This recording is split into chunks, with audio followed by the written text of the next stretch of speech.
सोबत असेल जाणीव। रोखोक बातम्यांसाठी पाहत राहा जाणीव मराठी। होऊ द्या जाणीव। लाईक करा, शेअर करा आणि सबस्क्राईब करा आपल्या हक्काचे चॅनल जाणीव मराठी। लोकसभा आणि विधानसभेच्या निवडणुका पार पडल्या, महानगरपालिकेच्या निवडणुका पार पडल्या आणि बाजार भावानं पुन्हा उसळी घेतली आणि सर्वसामान्य माणसांचा खिसा आधीच रिकामा आणि त्या रिकाम्या खिशाला फार मोठी चाट खरं तर या महागाईने लावलेली आहे। आपण साखर मागली म्हणतो, पण साखरेबरोबर गहू, तांदूळ, ज्वारी, बदाम, अंजीर ह्या सगळ्याच गोष्टी ह्या निवडणुकीनंतर वाढल्या। हे न सुटलेलं कोड आहे। म्हणजे निवडणुकीचा वापर व्यापाऱ्यांच्याकडून राज्यकर्त्यांनी करून घेतला होता की काय, असा सर्वसामान्यांचा प्रश्न आहे। आणि दिवाळीचे सण आला, गणपतीचा सण आला, पुढं ह्या श्रावण महिना सुरूच आहे। या सगळ्या गोष्टीचा जर बघितलं तर साखरेचा फार मोठा परिणाम व दरवाढीचा सर्वसामान्याला बसतोय। भविष्यात हीच साखर खरं तर दुष्काळात 13वा महिना तशी परिस्थिती आहे। राज्यात काही जिल्ह्यात दुष्काळी परिस्थिती आहे। गेल्या वर्षाचं अजूनही शेतकऱ्यांना निस्तरता नाही अशी परिस्थिती आहे। या सगळ्या गोष्टीचा विचार केला तर साखर फारच महागली आणि साखर 4-8 दिवसात साखरेचे दर खरं तर दामदुप्पट व्हावेत यासारखं आणि सर्वसामान्याला न सुटणारं कोड आता खरं तर दिसतंय। कारण 40 रुपये किलोची साखर जर 80 रुपयेवर गेली आणि 50 रुपयाचा जर गुळ 80 रुपयेवर गेला तर ह्या दामदुप्पटच्या किमतीमागचं रहस्य काय कळलं नाही।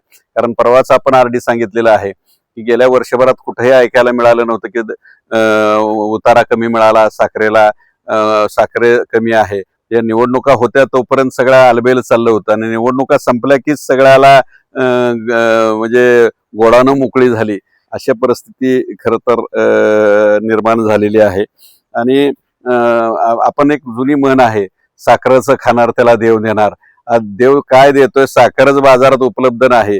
यापूर्वी आम्ही घासलेटच्या लाईनी बघितल्यात। घासलेट म्हणजे रॉकेल, आम्ही जुन्या काळात ती लोक म्हणायची घासलेटला लाईनी बघितल्यात। भविष्यात साखरेसाठी लाईन लागू नये म्हणून कारण साखरेचा जी चर्चा सुरू आहे ती दैनंदिन गरजेतले फार मोठा घटक म्हणून, कारण चहा पिल्याशिवाय दिवसाची सुरुवात होत नाही तशी सुरुवात असल्यामुळं साखरेचा हे फार मोठ्या प्रमाणावर चर्चा सुरू आहे। आणि साखर आयात करावं लागेल भारताला असं काय कधी मी ऐकलं नव्हतं। निवडणुकीच्या काळात कुठल्या नेत्यानं सांगितलं होतं किंवा, कारण सगळ्याच गोष्टीचा म्हणजे गहू तांदूळ बघितलं तर नाही म्हटलं तर 200-250 रुपयानं एक किलो मागं तांदूळ सुद्धा 10 रुपये पासून 2-3 रुपयापर्यंत असं वाढ झाली, जशी क्वालिटी असेल तशी। या सगळ्याच गोष्टीची कमतरता कशी हा सर्वसामान्यांना पडलेला प्रश्न आहे आणि सर्वसामान्यांना न सुटलेलं कोड आहे। पण एक सांगतो, आजपर्यंतचा अनुभव असा आहे की निवडणुका आहेत तोपर्यंत बाजारभाव सगळे ढासळलेले असतात। निवडणुकीचं मतदान झालं, निवडणुकीचा निकाल लागायचं सुद्धा बाकी असतं, तोपर्यंत इकडे बाजारभावानं पण उसळी घेतलेली असते। तशीच पद्धत ह्या परिस्थितीत झालेली आहे। 3-3.5 वर्षात कुठल्याही निवडणुका नाहीत, त्यामुळे ही तुम्हाला 3-3.5 वर्ष सर्वसामान्य माणसाला सहन करावं लागणार। कितीही आरडाओरडा केला, कितीही जनतेनं आक्रोश केला तरी महागाई कमी होईल असं वाटत नाही। कारण ही तसंच आहे, कारण 3-3.5 वर्ष त्यांना खुर्चीची गरजच नाही आणि खुर्चीची काळजीच नाही, त्याच्यामुळे हे होणार आहे। त्याच्यामुळं सर्वसामान्य माणसाला हे खिशाला चाट लागणारच आहे। त्यामुळे तुम्ही आम्ही फक्त आरडी लोकांपर्यंत लोकांचं म्हणणं पोहोचवण्याचं काम करतोय। मात्र हे करत असताना जर आपण सर्वसामान्यांची मतं बघितली किंवा व्यापाऱ्यांचं आज जर बघितलं तर मिठाई, आता खरं तर गणपती आले, आम्हाला मोदक लागणार, गणपती आले आम्हाला पेढे लागणार, आम्ही घरात गोडधोड करणार, ह्या श्रावण महिन्यात पूजा असतात त्यावेळेला गोडधोड आणणार। ह्या सगळ्या गोष्टी जर बघितल्या तर सातारचा कंदी पेढा सुद्धा महागल्याशिवाय राहणार नाही, सातारची मिठाई सुद्धा महागल्या नाही। सातारची नव्हे, भारतातली ही परिस्थिती आहे। त्यामुळे सगळीकडचीच परिस्थिती होणार ती सातारची होणार, पण आमचा सातारचा कंदी पेढा जो गोड होता तो कडू होणार हे एवढं निश्चित। आणि सर्वसामान्याला तो कडू लागणार। ज्याच्याकडे माल भरपूर आहे, ज्याच्याकडे पडूनच आहेत पैसा, त्याला 10, 20 आणि 50 आणि 40 म्हणजे फार किरकोळ आहे। पण साखरेपासून आज बघितलं गेलं तर आपले छोटे छोटे व्यावसायिक असतात, चहाचे ठेले असतात, काही गाड्या असतात, त्यांना सुद्धा 5 रुपये 7 रुपये साखर चहा लोकांचा म्हणजे तलब भागवतात.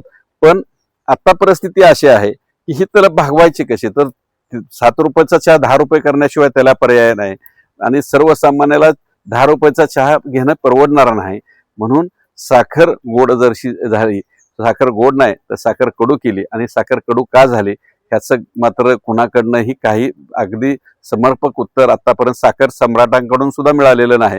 कारण गेल्या वर्षभरात तुम्ही जर म्हटलाच नव्हता साखरेचं उतार नाही, उसाला उतार नाही, अमुक नाही तमुक नाही, साखर उतारा मिळाला अशी काय म्हटलं नाही, तर त्यावेळेच्या रिकव्हरीची आकडेवारी शासनानं बघावी. 11, 11.5, 12, 12.5 पर्यंत रिकव्हरी आहे. बरं, रिकव्हरी जर त्यावेळेला होती तर मग आता साखर एवढी कमी झाली, कमी म्हणजे केली असं म्हणायचं काही कारणच नाही. आणि निवडणुका होईपर्यंत ह्यांना साखर सगळं अबाधित होतं आणि निवडणुका संपल्यावरच असं का झालंय हे न सुटलेलं कोड आहे. आणि ह्या असंच होत राहणार. 3-3.5 वर्ष सर्वसामान्य माणसाला भोगावं लागणार. मस्त ते तुम्ही लाडकी बहीण योजना, अमुक योजना तमुक योजना करतात, एका बाजूनं द्यायचं आणि दुसऱ्या बाजूनं काढून घ्यायचं, अशी परिस्थिती आहे. पण काढून घेणाऱ्यांचं प्रमाण कमी आहे, देणाऱ्याचं प्रमाण कमी आहे आणि काढून घेण्याचं प्रमाण जास्त आहे. अशीच परिस्थिती. पेट्रोलची परिस्थिती तीच आहे. पेट्रोल 100च्या आसपास होतं, आता 100च्या आसपास असलेलं पेट्रोल गेलं कुठं हे बघा. डिझेलची परिस्थितीच आहे. आज जर वाहतूक व्यवस्था जर डिझेल स्वस्त असेल तर वाहतूक व्यवस्था सुरळीत होते आणि वाहतूक व्यवस्था सुरळीत झाली की आपोआप खर्चाला बजेटमध्ये येतं. ह्या सगळ्या गोष्टीचा विचार करून सर्वसामान्यांना पुढचे सण व्यवस्थित व्हावेत एवढी शासनाची सर्वसामान्यांची शासनाकडे मागणी आहे. आणि काही व्यापाऱ्यांनी आपल्याकडे खरं तर चांगल्या प्रतिक्रिया दिल्यात, ते व्यापाऱ्यांच्याच तोंडनं तुम्ही ऐका. नमस्कार, माझं नाव शेखर भरत राऊत. सातारा शहरामध्ये कर्मवीर भाऊराव पाटील पथावर प्रभाकर राऊत मिठाई दुकान हे आमचे दुकान स्वातंत्र्यपूर्व काळापासून साताराकरांच्या सेवेमध्ये हजर आहे. आमच्या दुकानची सुरुवात आमचे पंजोबा कैलासवासी कृष्णा सीताराम राऊत यांनी साधारणपणे 1940 साली केली, 39-40 मध्ये. आणि तेव्हापासून सातारकरांच्या सेवेमध्ये आमचे सगळे घरातले कार्य देत आहेत. सातारकरांचा आमच्या दुकानला नेहमीच भरभरून प्रतिसाद राहिलेला आहे.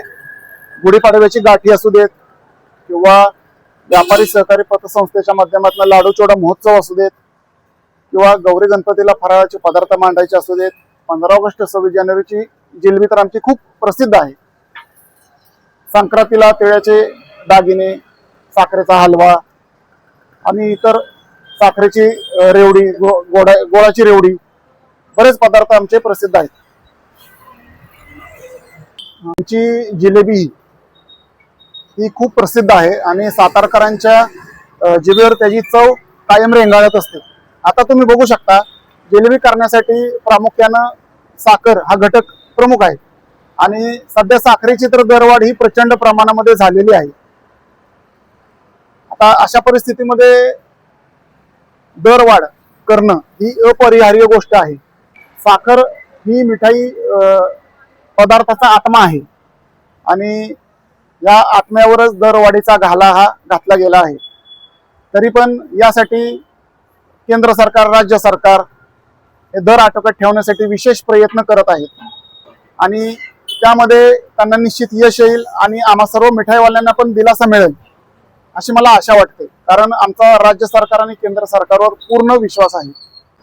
आताची जी साखरेची दरवाढ आपल्याला सगळ्यांना दिसते आहे, काहीतरी 75-80 रुपये किलो पर्यंत साखर गेलेली आहे.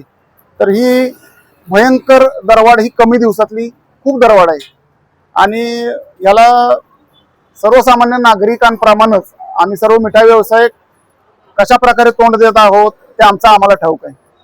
आणि निश्चितच याचा मिठाई दरावर परिणाम होणारच आहे.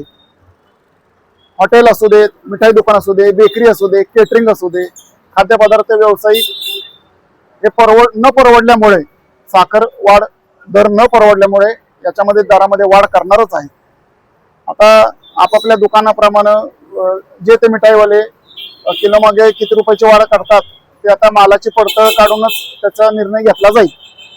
माझं समस्त ग्राहकांना नम्र आव्हान आहे, साखरेची प्रचंड दरवाढ ही कोणापासून लपलेली नाहीये. जसा ग्राहकांना, सर्वसामान्य माणसांना पण त्याचा त्रास होत आहे, तसा आम्हा सर्व मिठाई व्यावसायिकांना पण त्रास होत आहे त्याचा. आणि अपरिहार्य कारणामुळे साखरेच्या दरवाढीमुळे आमचे मिठाईच्या पदार्थाचे दर काही दिवसात वाढणार आहेत आणि त्यासाठी सर्व ग्राहकांनी आम्हाला सहकार्य करावे, सर्व ग्राहकांना नम्र विनंती. नमस्कार, मी चंद्रवंश हॉटेलचा मालक वसंत जोशी. गेले 76 वर्षापासून आमचं हॉटेल आहे आणि मी हॉटेल व्यवसायात गेले 40 वर्षापासून काम करत आहे. 40 वर्षामध्ये काम करत असताना पदार्थाचे दर, म्हणजे मी ज्यावेळेस हॉटेल व्यवसायामध्ये पदार्पण केलं 40 वर्षापूर्वी, त्यावेळेस चहाचा रेट होता 5 रुपये. आज चहा झाला 25 रुपये. आज 5 रुपयावरनं 25 रुपये म्हणजे 5 पट दरवाढ झाली. आता दरवाढ सामान्य माणसालाही परवडत नाही. सामान्य माणसं ही कसे, रोज चहा पिणारी माणसं दिवसातून कमीत कमी 3 ते 4 वेळा चहा पित असतात. त्यामुळे त्यांचं बजेट म्हणजे 100 रुपयावर जातं चहावर खर्च करण्यासाठी. महिन्यात झाले 3000 रुपये. आणि माझ्याकडे, मी 40 वर्षापासून तुम्हाला असा अनुभव आहे की माझ्याकडे रोज दिवसातून एकच गिऱ्हाईक 4 ते 5 वेळा येऊन चहा पित असतो. आणि ही जी आता शासनाने दरवाढ जी केलेली आहे ते आम्हाला मान्य नाही आणि शासनाने ही दरवाढ रोखावी, कारण का सामान्य माणसावर याचा मोठा परिणाम होईल आणि बाजारपेठेवर सुद्धा त्याचे परिणाम दिसू लागतील. आणि आता हे सणासुदीचे दिवस आहेत. सणासुदीच्या दिवसामध्ये साखरेचं प्रमाण वाढतं, म्हणजे मिठाई घेणे, गणपती आले, गौरी आले, दिवाळी आली, तर हे सगळे सण समोर लक्षात ठेवून शासनानेही ताबडतोब ही दरवाढ रोखावी आणि सामान्य माणसाला दिलासा द्यावा. मी हॉटेलमध्ये चहा बरोबर मिठाई सुद्धा विकतो. मिठाई विकत असताना जे गौरी गणपतीला आणि दिवाळीला जी मिठाई लागते, लाडू, गुलाबजाम, बर्फी, हे सर्व पदार्थ साखरेतून बनत असतात. आणि हे पदार्थ जर साखरेची दरवाढ जर अशीच राहिली तर हे दर सामान्य माणसाला न परवडण्यासारखे असतील आणि सामान्य माणूस सणसूद साजरे करू शकणार नाही. तर शासनाने सामान्य माणसाचा विचार करून ही दरवाढ रोखावी, एवढंच मला शासनाला सांगायचं आहे. जर शासनाने हे दरवाढ रोखले नाही तर आम्हाला पर्यायच नाही दरवाढ वाढण्याशिवाय. आणि दरवाढ जर झाले तर काय परिस्थिती होती आपण सर्व पाहतो. कारण की दरवाढीप्रमाणे सामान्य माणसाचे पगार व जे काय त्यांचे काय रोजची इन्कम आहेत ते काय वाढत नसतात. आणि जे म्हणजे जे पगार आहेत किंवा ज्या आवक आहे त्यांची, त्याच्यामध्ये ती तशीच राहते. आणि दरवाढीमुळे दर वाढतात आणि ह्या दरवाढीमुळे त्यांना घरखर्च कसा चालवायचा हा मोठा प्रश्न त्यांच्या पुढे राहतो. नमस्कार, मी विपुल साळुंके. मी आज गेली बरीच वर्ष झाले सातारामध्ये हॉटेल व्यवसाय करतोय. साक्षी हॉटेल, हॉटेल प्राईड एक्झिक्युटिव्ह या हॉटेलच्या माध्यमातून आम्ही लोकांची सेवा करत आहोत. पण आता जे शासनाने साखरेचे दर वाढवलेले आहेत त्याच्यामुळे आमच्या मनात नसतानाही आणि आम्हाला अपरिहार्य असल्यामुळे हे दर वाढवावे लागणार आहेत. तर आमची एकच विनंती आहे सरकार दरबारी, हे जे साखरेचे दर आहेत ते दरवाढ रोखावी असं मी सांगू इच्छितो. नमस्कार.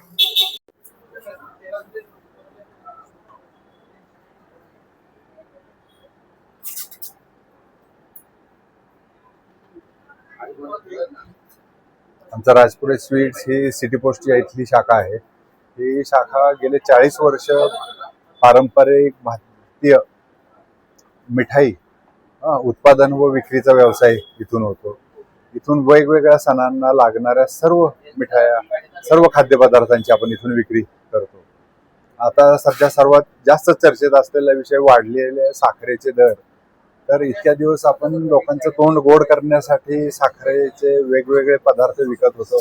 मात्र या सणाच्या मोक्यात बरोबर साखरेचे भाव वाढल्यामुळं मिठाईचे भाव वाढून आपल्या सर्व पारंपरिक मिठाया ज्याच्यात साखर वापरली जाते त्या महाग होण्याची शक्यता आहे. आता हे सर्व आपले पारंपरिक खाद्यपदार्थ आहेत. मात्र सर्वांच्या गोडीसाठी साखर हा एक अतिशय महत्त्वाचा आणि मुख्य घटक आहे. म्हणजे वाढलेल्या साखरेच्या किमतीमुळे हे सर्व आता महाग होणार. आजपासून पेढ्याचेही दर सर्व पेढा उत्पादकांनी वाढवलेले आहेत. त्याप्रमाणे इतर ह्या पदार्थांचे भाव वाढण्याची शक्यता आहे. साखरेचे दर वाढलेले आहेत, मग तो उत्पादक असो किंवा ग्राहक, तो सर्वांसाठीच महाग होणारी गोष्ट आहे. त्याचा परिणाम हा सर्व पदार्थांच्या विक्रीवरती नक्कीच होणार. कारण महागाई झाली तरी सर्वांचं उत्पन्न त्या पद्धतीने आणि त्या पटीने वाढतं असं नाही. त्यामुळे कुठे ना कुठे काटछाट ही केली जाणार. आता गौरीचा सण आहे, गौरी समोर आरासासाठी अनेक खाद्यपदार्थ ठेवले जातात. मोदक आहे, त्याच्यामध्ये गुळ व साखर लागते. त्यामुळे ते सर्वच घटक महाग झाल्यामुळे शेवटचं फायनल प्रॉडक्ट हे आता महाग होणार. आता आमच्या 4 शाखा आहेत. सिटी पोस्ट आहे, पोवई नाका, विसावा, कदमबाग. इथं ज्या ज्या काही मिठाई विकतो त्या आता ग्राहकाला परवडेल अशा पद्धतीने त्या दरात देण्यासाठी आम्हाला फार कसरत करावी लागणार आहे. नाही, शासनाला सांगायचं काय तर नाही, असं घटक पदार्थ एवढे महाग करून चालणार नाही. सर्वसामान्याचं उत्पन्न वाढेल तशी महागाई वाढली तर ठीक आहे. अचानक जर रॉ मटेरियल मध्ये एवढे भाव व्हायला लागली तर लोकांना ते झेपणार नाही. सकाळच्या चहापासून रात्रीच्या जेवणामध्ये गोड पदार्थ हा येतो. साखरेचा गरज आहेच लोकांना. त्याच्यावरती साखरेच्या भावावरती नियंत्रण ठेवणं गरजेचं आहे. आमच्या ग्राहकांना साखरेचे दर वाढल्यामुळे जर आमच्या पदार्थांच्या किमतींमध्ये वाढ झाली तर आम्हाला माफ करा.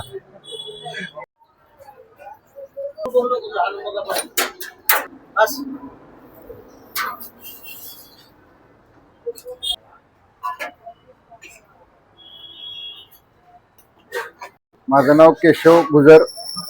मी हॉटेल ऋतूमध्ये इथं मॅनेजमेंटचं काम करतो. आता येणाऱ्या काळात, महागाईच्या काळात 100 रुपये भाव साखरेचा झालेला आहे. त्यातून नागरिकांना चहा प्यायला परवडत नाही. आता आपल्याकडे 12 रुपयाला चहा आहे, आता साखर 100 रुपयाला झालेली आहे. आता हे बघा, कस्टमर आहे का इथं? अजिबात कंटिन्यू कस्टमर असतं आम्हाला चहाला इथं. आता अजिबात कस्टमर नाहीये. याचा अर्थ सरकारने जे साखरेचे भाव वाढवले ते नागरिकांना आता परवडत नाहीये चहा प्यायला. कुठेतरी हे थांबलं पाहिजे आणि नागरिकांनी सुद्धा आमच्या सोबत राहिलं पाहिजे आणि या साखरेच्या भावाचं कुठेतरी थोडंसं काहीतरी विल्हेवाट लावली पाहिजे. सण चालू झाले मराठी लोकांचे, हिंदू लोकांचे. आता ह्या सणाच्या काळामध्ये लोकांनी सण कसे करायचे, एवढी जर साखर मागली असेल तर लोकांनी गोड सण कसे करायचे? मी एक हॉटेलवाला, बिझनेसवाला आहे, नागरिक सुद्धा आहे. माझ्या घरात सुद्धा साखर वापर केला जातो आणि हे कुठेतरी सरकारने थांबवलं पाहिजे. काळाची गरज आहे आता. आणि जी दरवाढ आहे ती सुद्धा कमी केली पाहिजे.